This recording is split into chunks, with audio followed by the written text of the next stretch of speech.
Hey there, fight fans. In today's video, Let's go now! Let's fucking go! Let's go! Sean Strickland and Dricus Du Plessis made an agreement before the fight to fight to the death. To the fucking death! To the fucking death! Yeah! Him and Sean Strickland is gonna be fun. That's gonna be fun. That's gonna be fun. That's gonna be a fun fight.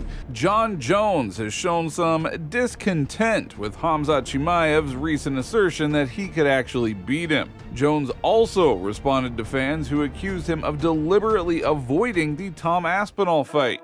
Plus, we're going to dive into the hype surrounding Jon Jones' potential return at UFC 300.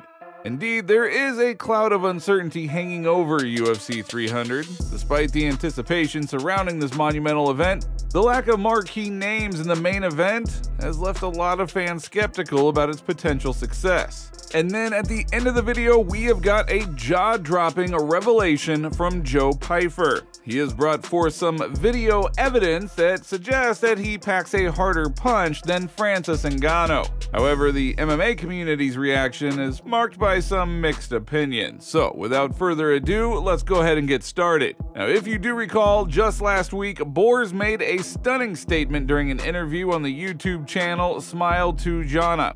Despite the significant size disparity between them, Chimaev maintained his belief in his ability to triumph over Jon Bones Jones. If both in your prime, who do you think would take it? You or Jon Jones?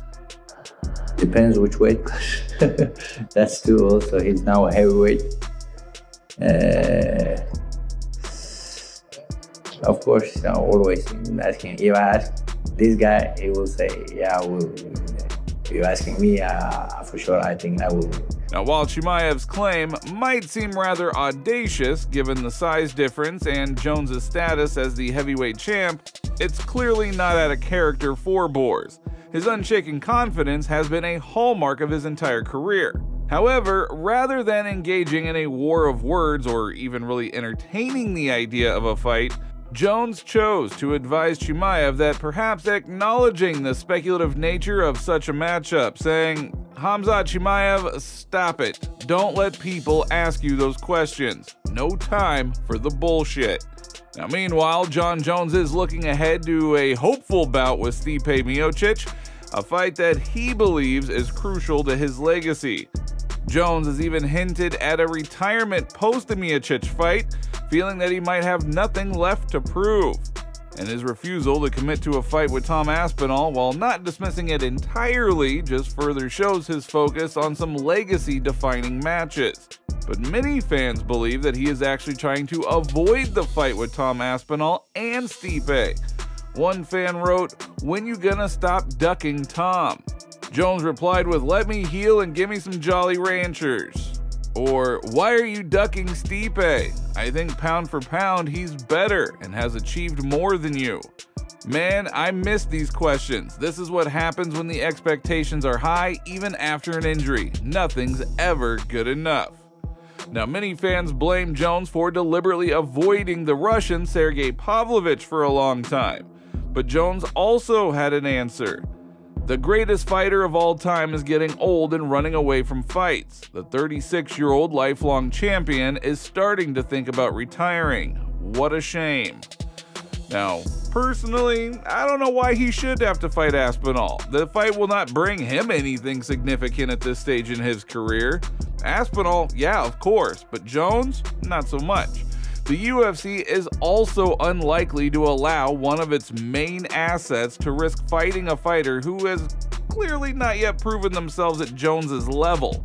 So therefore, I'm pretty confident that once he does recover, he's gonna fight Stipe and then probably retire and end that legendary career. However, apart from Stipe, the only fighter that remains interested and the one that millions of fans would love to see him face off against is obviously going to be Francis Ngannou. Now that is two fighters, Stipe and Ngannou, whom Jones could potentially fight. There just simply isn't anyone else on that level. Now, Jones also commented on rumors that he could be returning to the octagon in less than 3 months and headline the UFC 300 event.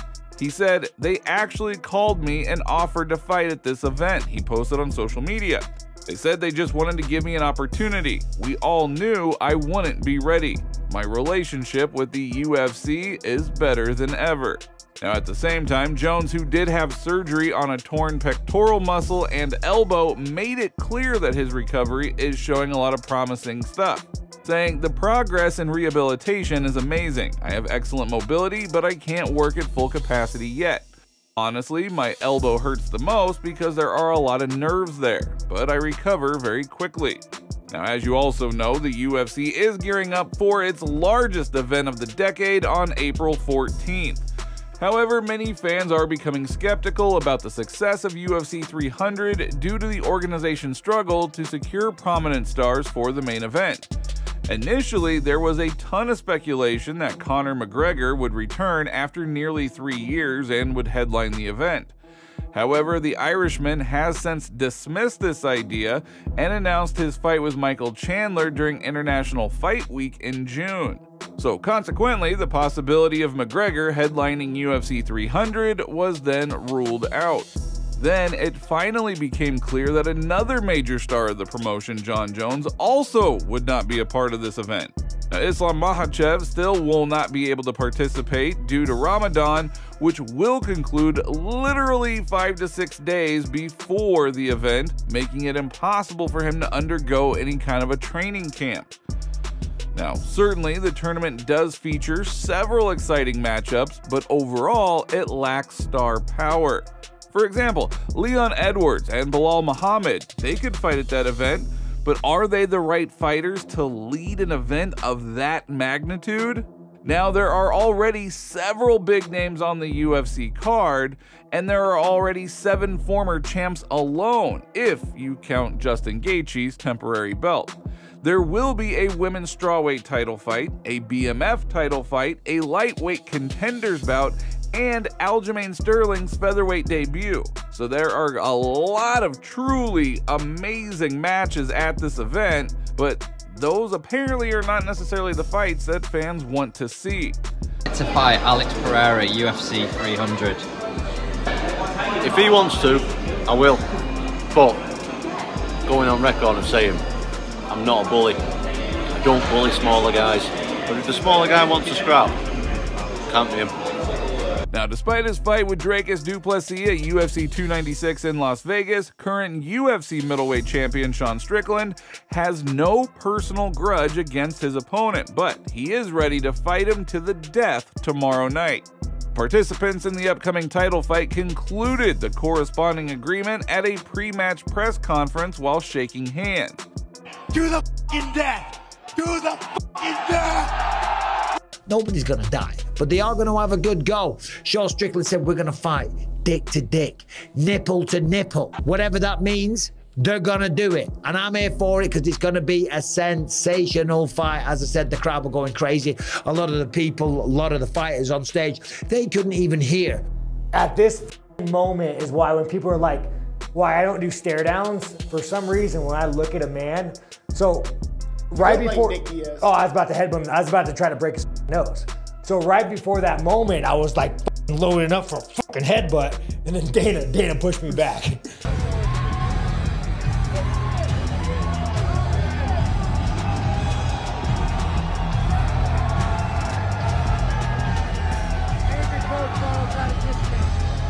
How's your life changed since that fight in Australia? Oh man, not much, dude. I mean, I make more money now, it's cool.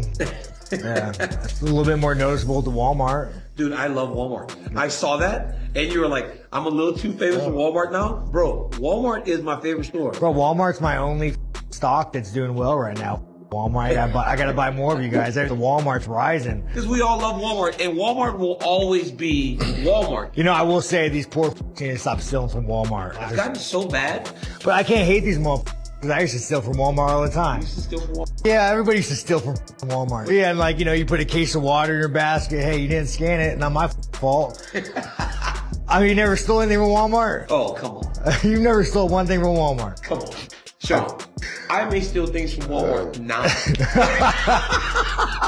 I may steal things from Walmart now just to see if I'm still able to steal.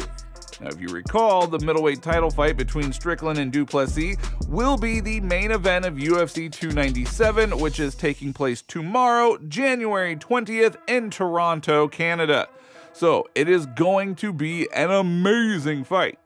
Now, UFC middleweight Joe Pyfer has sparked some more debate on social media after claiming to break Francis Ngannou's punching record.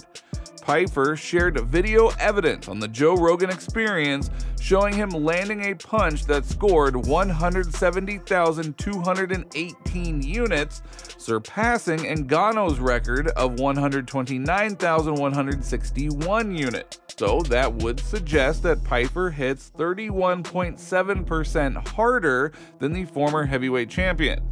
It's the same machine. I think everybody thought it was like one of those punching bags that are down at the boardwalk. Right. And, you know, it's aggravating because I pride myself in my power. I want to hurt you. You know what I mean? Like, that's my intention. I'm trying to, I mean, we all throw with power, right? But yeah.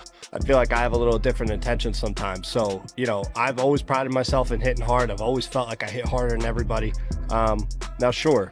I'm sure Francis's punch feels different than mine, but I got speed, I got power, and I walk at like 220 when I'm at a camp. However, fans on social media, particularly on X, have expressed doubts about the validity of Pyfer's achievement, leading to a polarized discussion within the MMA community. One fan was pretty quick to dismiss Pyfer's feat as a result of a machine malfunction, saying, obviously, the machine was glitching. Another one couldn't even fathom the possibility that Pyfer could hit harder than Ngannou. And I still don't believe this man hits harder than Francis. Though not all fans were doubtful of the possibility that his score was actually legitimate. Force equals mass times acceleration.